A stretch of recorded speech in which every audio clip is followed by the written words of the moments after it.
Hi all.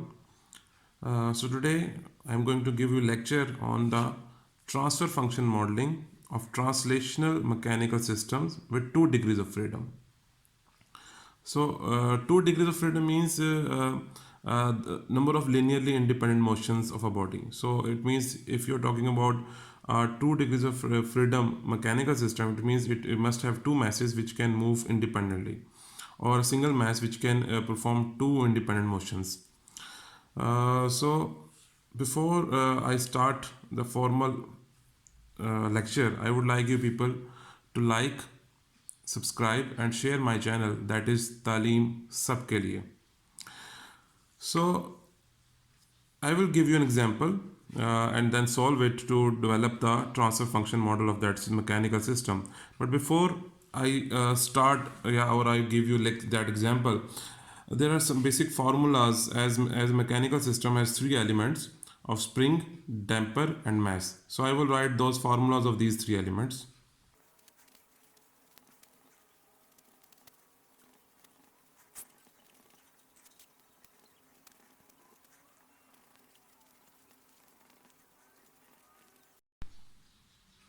So these are the three elements. Number one is spring. As F of t is the force applied in the right hand side, which is a positive direction, and displacement is also in the same way. This is the second element is a damper, and its coefficient is Fv. The force is again on the right hand side with displacement x of t. The last element is the mass, on which the force is applied in the right hand side and displacement is also in the same way. So we have to use, of course, in the translational mechanical system, there are these three elements there. So we have to use the impedances of these elements in the modeling. So in impedance means the ratio of the force, which is the force over displacement. So the impedance of spring is K, the impedance of damper is FVS, and the impedance of mass is MS square.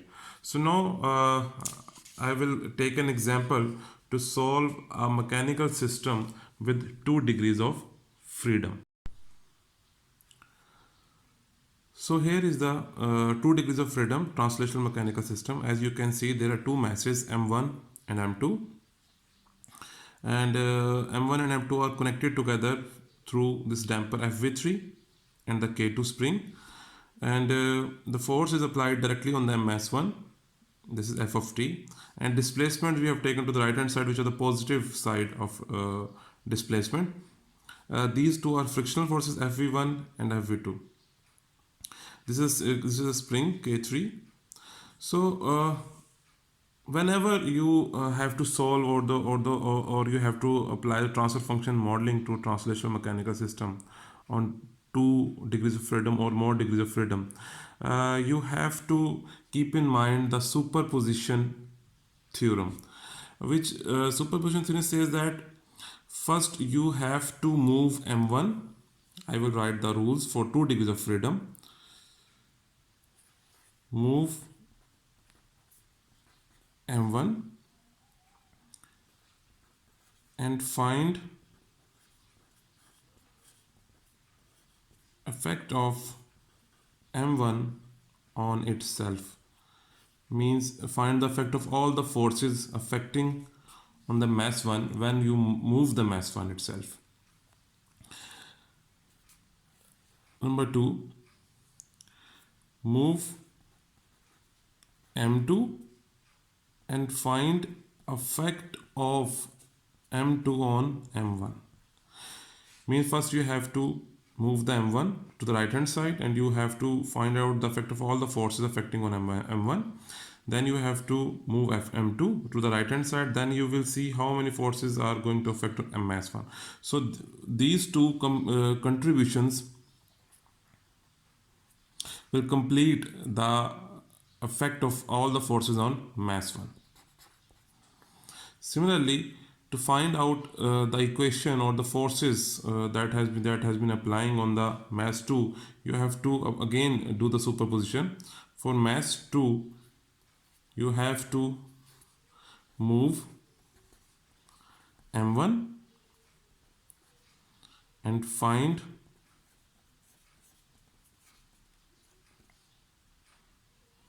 on m2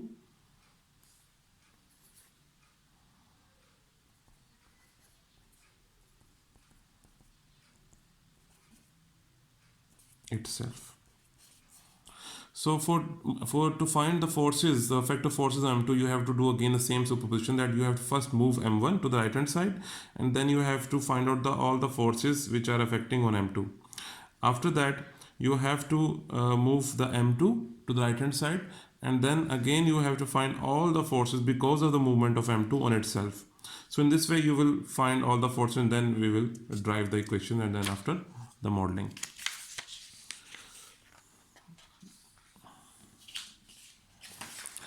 So to start with,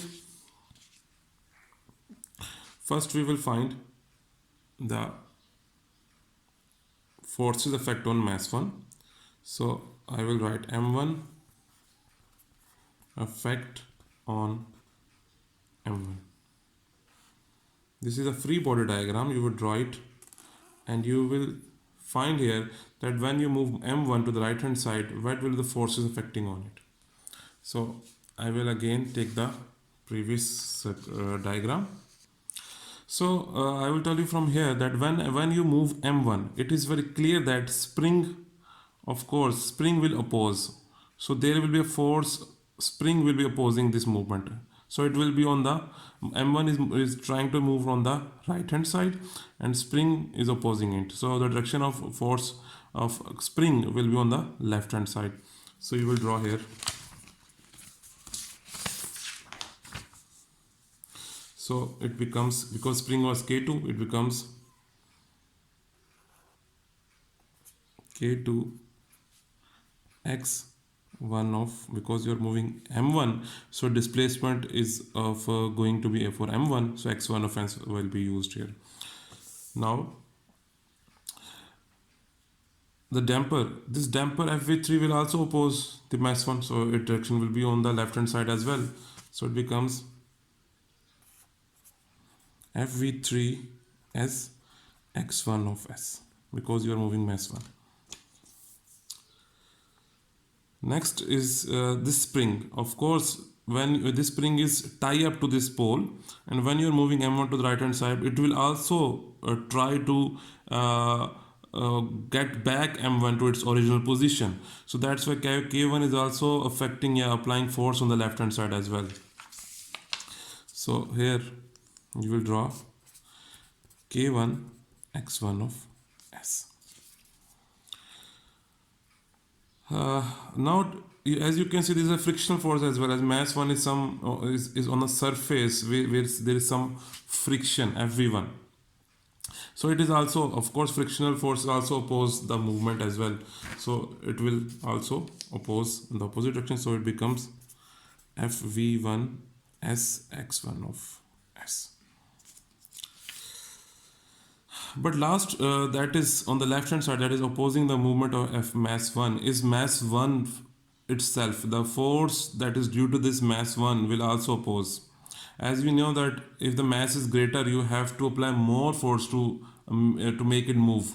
As you know about the concept of momentum. So mass 1 is also opposing itself. So this force can be write as M1 s square. So M1 s square x1 of s. So this is the mass 1 forces. When you move mass 1 to the right hand side, all these forces will be opposing. But there is only force, this is F of t, that has been applied by, that will be applied by us on the right hand side. So on the right hand side, so this is the force that we will use in Laplace form to show it on the right hand side. So next we will find, as the superposition says, that now we will move M2 mass, and we will try to find out the effect of mass 2 on mass 1. So this is M2 effect on M1. This is M2 m1 effect on m2. But that you have to move the m2, but you have to write down the effect of those forces on m1 because those have generated because of the movement of m2, but m1 remains still there. So again we can see that if we try to move m2 to right hand side and we want to find out the effect of this movement on m1, so this spring will also try to move with this mass. So this will affect the mass 1 to, it will push the mass 1 or pull the mass 1, sorry, pull the mass 1 in the right hand side. So it becomes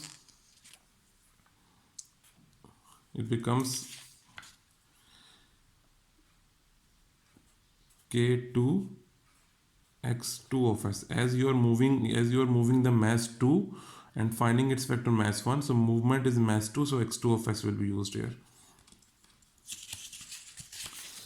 Any other thing that has been connected between this mass 2 and mass 1? Yes, this is damper.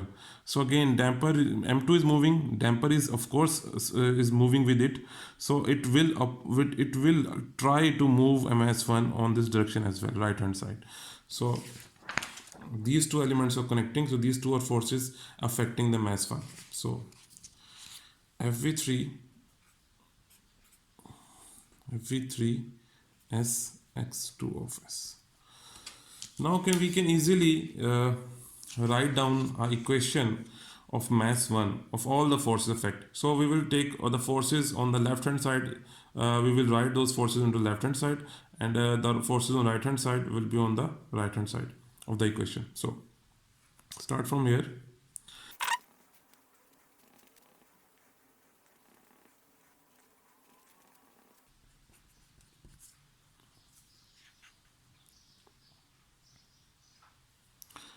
So take these two the variables, the x2 variable on the left hand side to complete the equation. So it becomes,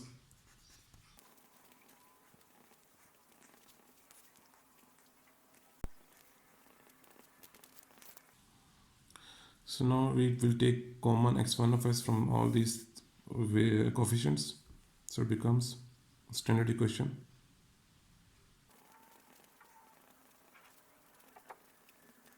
So this is the standard equation for the mass 1, that we have taken all the forces into the account by in writing this equation using superposition. So now we'll find out all the forces affecting on the mass 2 by first finding mass 1 effect on mass 2, means mass 1 will be moved and its effects of forces on the m2 will be considered here.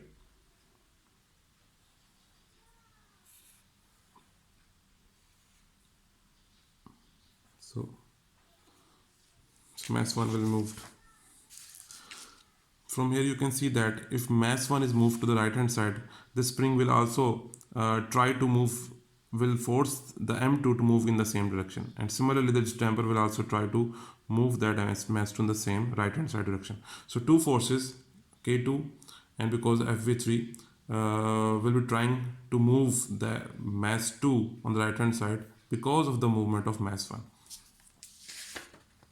So two forces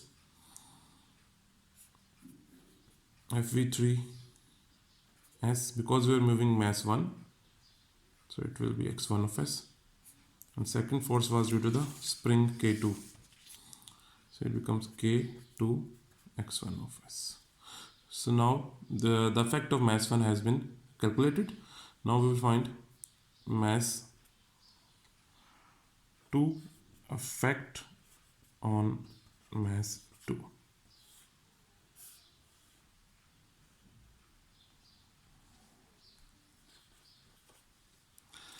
So I will contribute all the forces from here. I will so when mass 2 will move, this spring will oppose it, k3 will oppose it, k2 will again oppose it, damper will be opposing, and similarly this friction will also opposing. So all the forces will be opposing. So this become, first its mass itself m2s square x2 of s, because you are moving mass 2. This is fv2 A friction force, yes, Fe2 S x2 of S. Then you have the damper Fv3s x2 of S. Then this spring and this spring, both of these springs will oppose.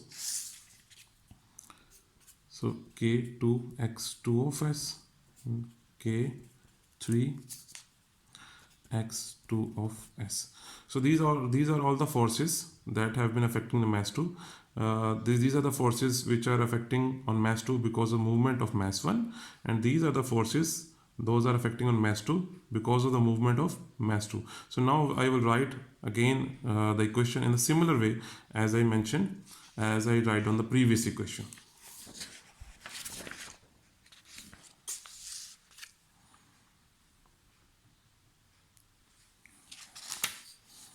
So now I will not take time in writing the equation. So it becomes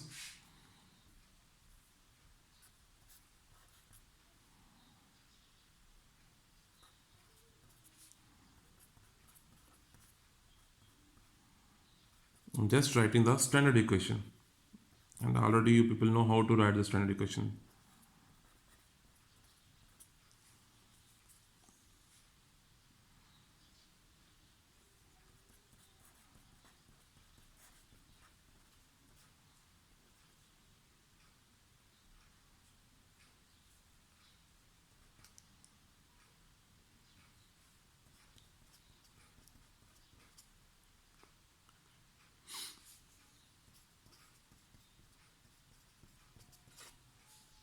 So this is your second standard equation.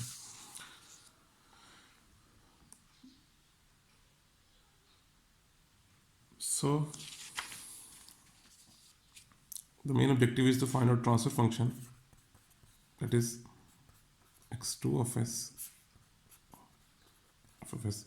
So as I mentioned in my previous lecture that when you drive those equations in the previous lecture of KVL electrical circuits, I told you that when you drive the electrical equations you have to find out the output that has been given in your transfer function as output.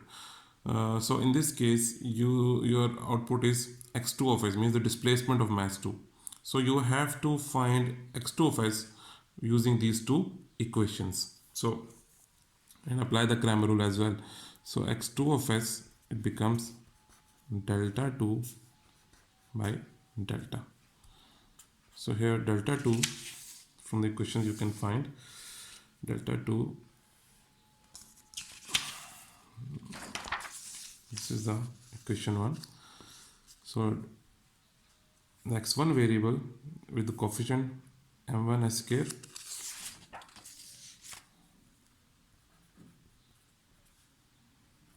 plus fv1 plus fv3s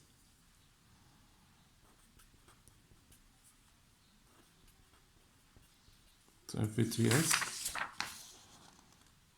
plus k1 plus k2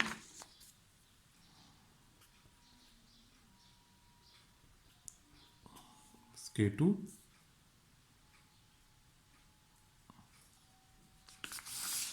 and is equal to right hand side coefficient is f of s, so it becomes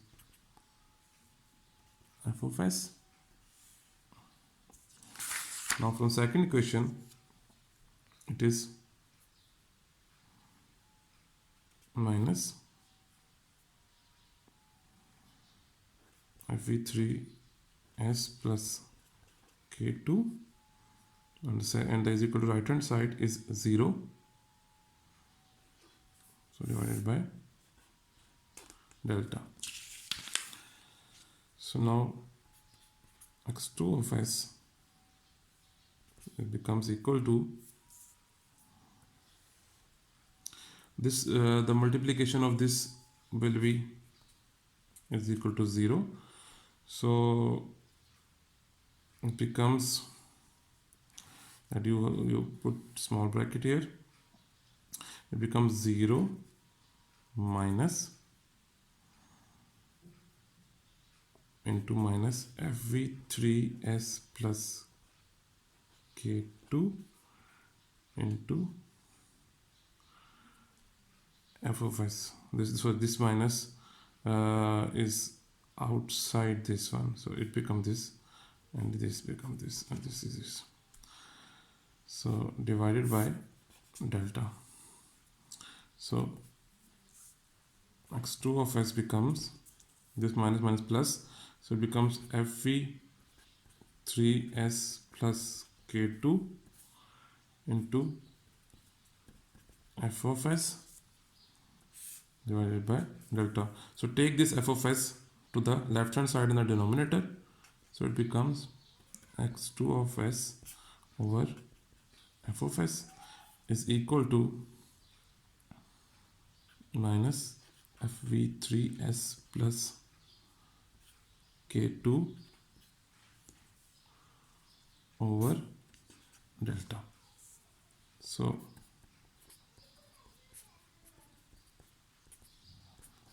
fv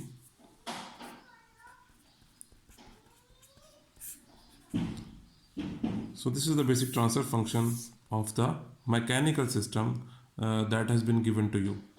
So now it's very easy to solve this delta determinant, and if you solve this, it becomes a equation in the form of the mechanical elements. So I will solve it here. So this is the transfer function that we have obtained after applying the transfer function modeling. That is, in the numerator, it is fv3s plus k2 over delta.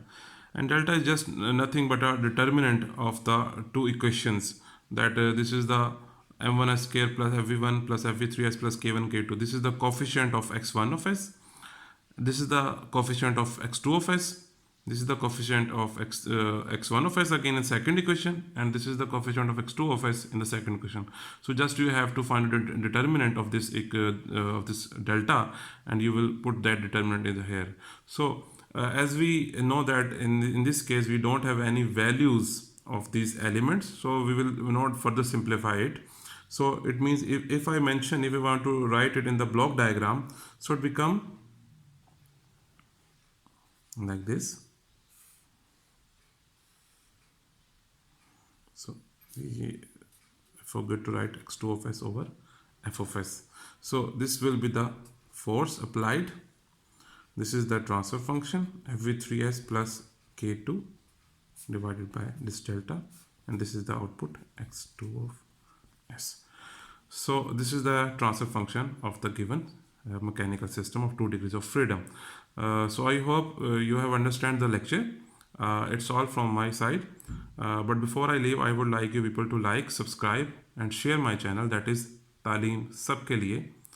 And also press the bell icon so that you will be intimated about more informative videos from my channel. Thank you so much.